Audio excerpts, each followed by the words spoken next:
Calon Presiden nomor urut 1 Anies Baswedan kembali mengkritik pembangunan Ibu Kota Negara IKN Nusantara dalam safari politiknya.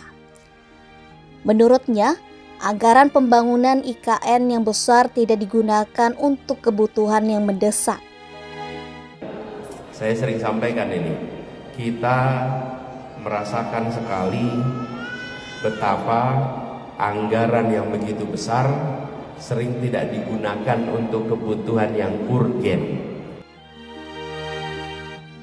Ex-Gubernur DKI Jakarta itu mengatakan bahwa publik punya kebutuhan yang lebih mendesak hari ini. Anies mengatakan anggaran besar seharusnya digunakan untuk membiayai kebutuhan yang mendesak.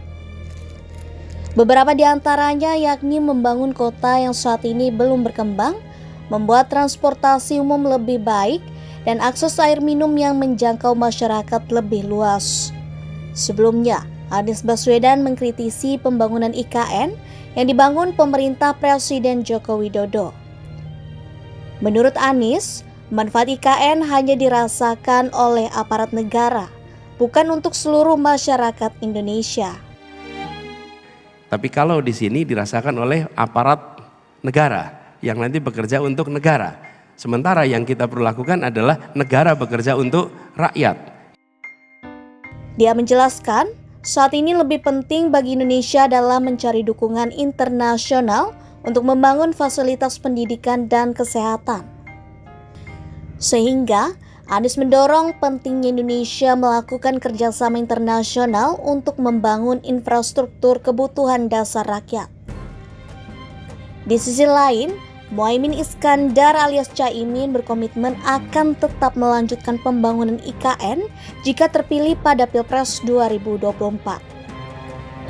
Hal ini disampaikan Caimin, sapaan Muhaimin usai menghadiri acara bedah visi misi yang digelar Badan Eksekutif Mahasiswa BEM Universitas Negeri Padang UNP, Sumatera Barat, Senin 4 Desember 2023.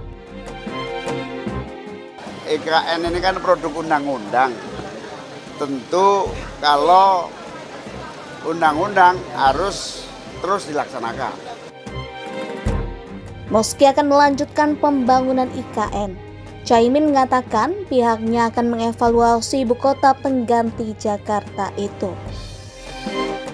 Masalahnya cuma dua. Yang pertama, apakah bisa diefisiensikan lebih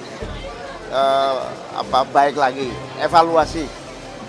dievaluasi cara kerja pembentukan ibu kota Indonesia.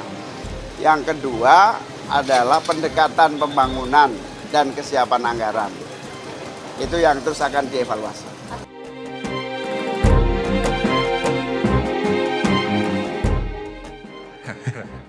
Jadi pertanyaannya apakah ini membantu? Gini Pak Dino, sebelum saya jawab itu, kira-kira 2 minggu lalu saya bertemu dengan seorang ibu-ibu usianya 80-an tahun, women of wisdom, jadi orang yang sangat bijak. Dia tuh bilang begini ke saya, ibu-ibu ini, Pak Anies gimana soal IKN? Terus saya sebentar, sebelum saya jawab, menurut pandangan ibu gimana gitu.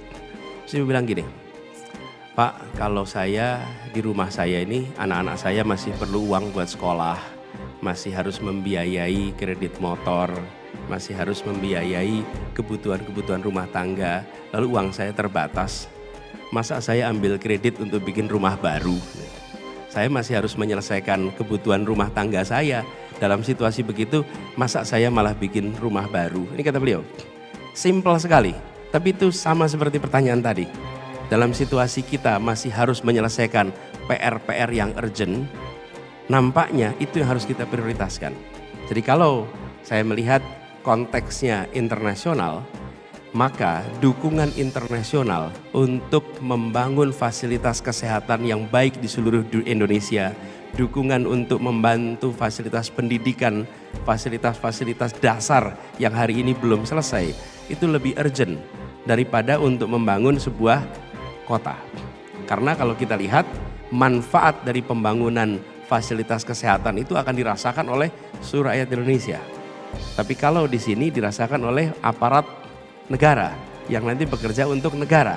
Sementara yang kita perlu lakukan adalah negara bekerja untuk rakyat. Ini kan fasilitas untuk penyelenggara negara itu semua. Jadi saya melihat yang harus didukung kalau kita berbicara dukungan internasional, maka bagaimana kerjasama internasional itu untuk membangun infrastruktur bagi kebutuhan dasar rakyat Indonesia. Saya beri ilustrasi saja Pak Dino.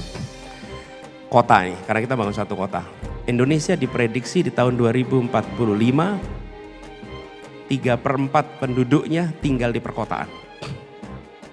Dan ketika bicara tinggal di perkotaan, maka konsentrasinya di kota, otomatis polusinya akan terjadi, congestion akan terjadi, banyak sekali problem urban di situ.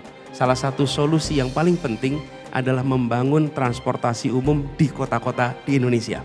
Bayangkan kalau sumber daya itu yang besar internasional itu dipakai untuk membangun transportasi umum di seluruh Indonesia, maka kota-kota besar Indonesia, kota-kota akan punya transportasi umum yang itu akan menekan biaya hidup bagi penduduknya, mengurangi emisi karbon di tempat itu, dan mengurangi potensi kemacetan yang itu dampaknya dirasakan seluruh Indonesia.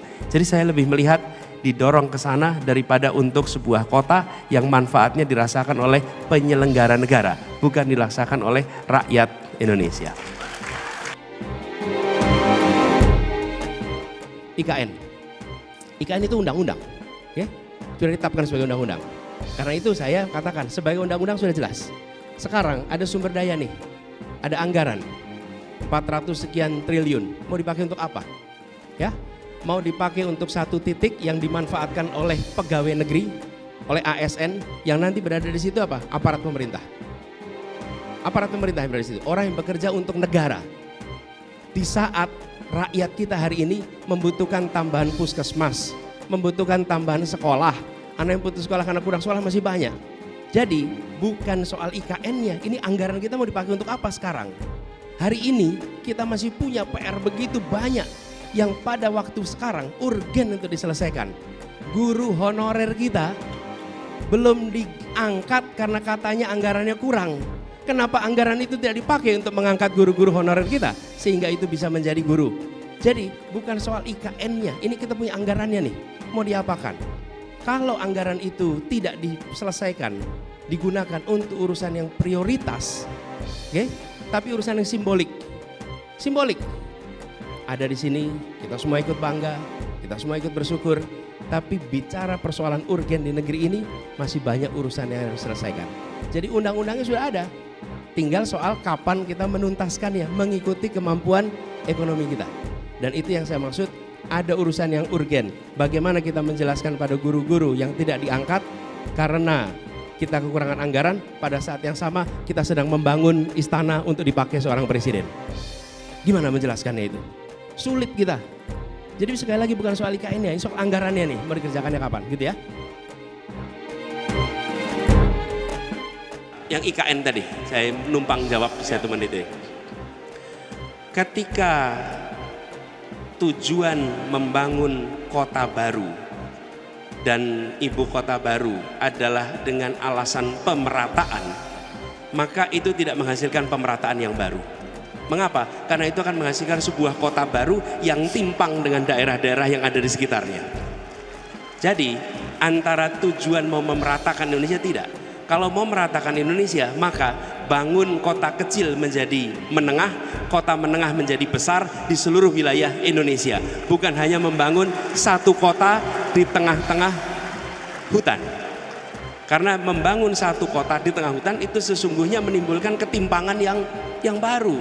Jadi sekali lagi nih, antara tujuan dengan langkah yang dikerjakan itu tidak nyambung. Nah, kami melihat di sini problem. Ini problem. Karena itu ini harus dikaji secara serius. Karena tujuan kita yang saya sampaikan tadi, Indonesia yang setara, Indonesia yang merata, argumennya sama. Tapi menurut kami langkahnya bukan dengan membangun satu kota, tapi justru dengan membesarkan semua kota yang ada di seluruh Indonesia. Makasih.